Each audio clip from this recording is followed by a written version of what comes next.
Hello everyone. Last video में हमने principle of scientific management देखा था। आज के इस वीडियो में हम टेक्निक्स ऑफ साइंटिफिक मैनेजमेंट देखेंगे। So let's get start.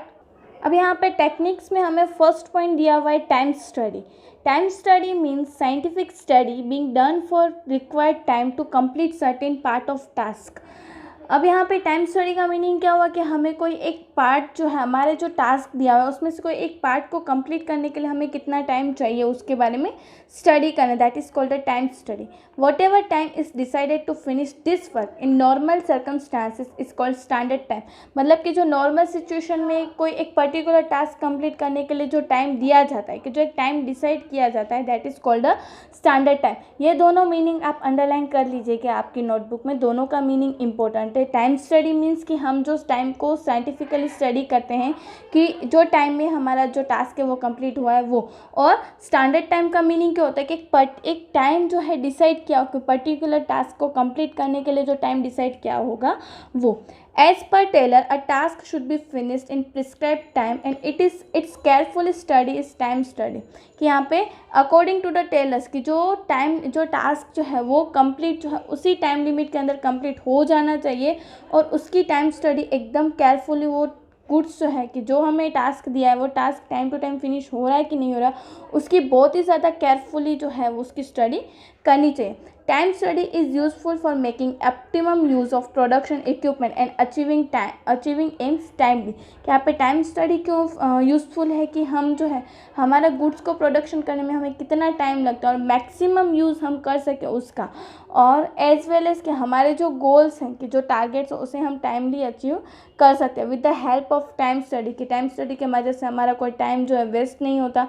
एक प्रिस्क्राइब टाइम लिमिट में हम हमारा जो गुड्स का जो प्रोडक्शन है वो हम इजीली कर सकते हैं। Second point is motion study.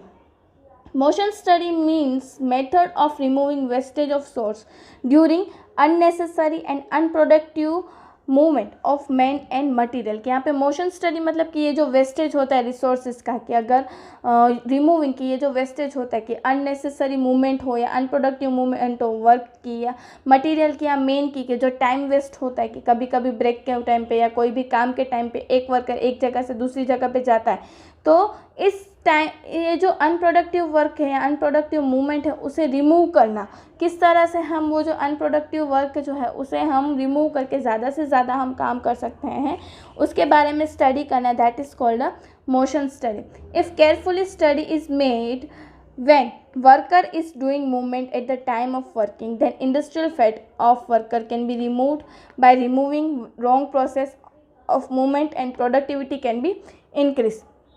कि अगर हम केयरफुली ये सारी चीज़ों को स्टडी करें कि वर्कर्स जो हैं वो काम के अलावा किस तरह से बाहर जाते हैं, कैसे जाते हैं और क्यों, कितना टाइम जो है वर्कर्स को लगता है प्रोडक्शन में मूवमेंट करने में, तो ये सारी चीज़ों को अगर हम केयरफुली स्टडी करें उसे अपने बिजनेस में इम्प्लीमेंट करें तो एज अ रिजल्ट क्या होगा कि बिजनेस के लिए, इंडस्ट्रीज़ के लिए मन में जो वर्कर्स के मन में जो भेदभाव अगर हो सकता है, भेदभाव अगर क्रिएट होता है तो उसको हम रिमूव कर सकते हैं और हमारी प्रोडक्शन की जो प्रोडक्टिविटी है उसे हम बढ़ा सकते हैं। Main objective of motion study is to find out method which result into a minimum wastage of worker and its implementation. कि यहाँ पे मेन मोटिव क्या है मोशन स्टडी का कि यहाँ पे फाइंड आउट करना कि किस तरह से हम मिनिमम वेस्टेज के थ्रू मैक्सिमम प्रोडक्शन कर सकते हैं।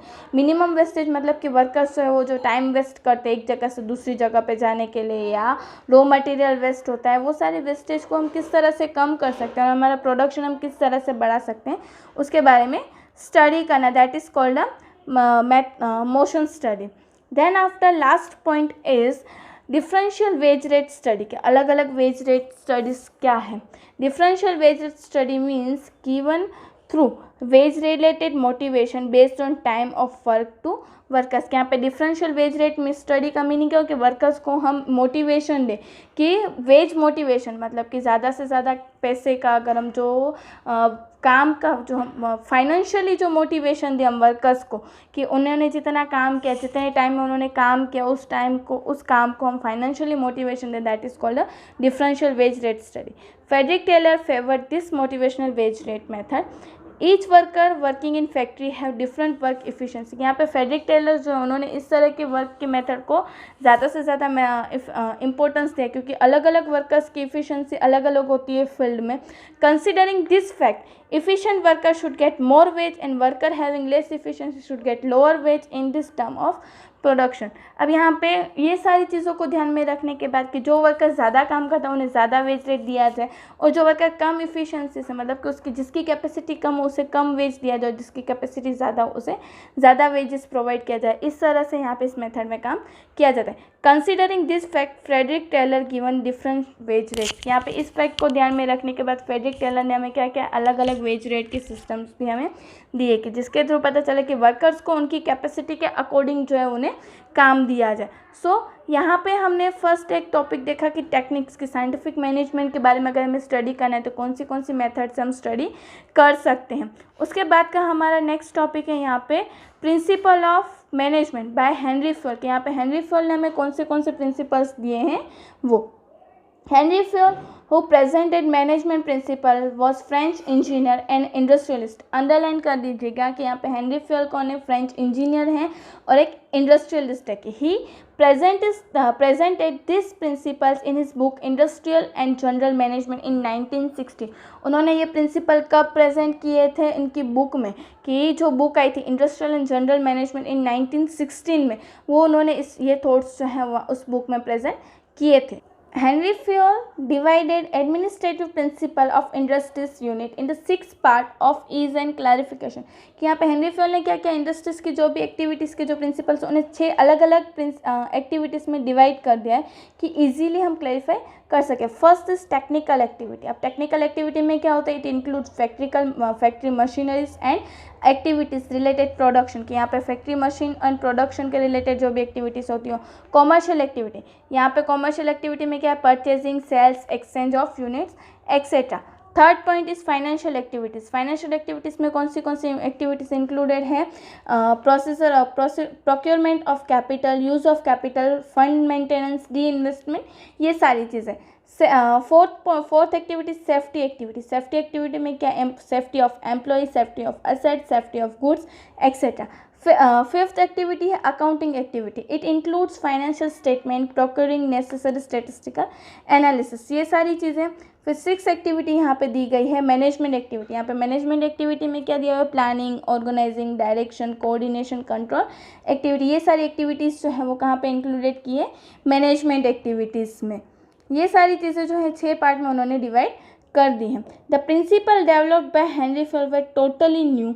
ही believed that become successful manager in any industrial unit, only knowledge is not essential but requires to be aware with suitable functioning method of respective industrial units format।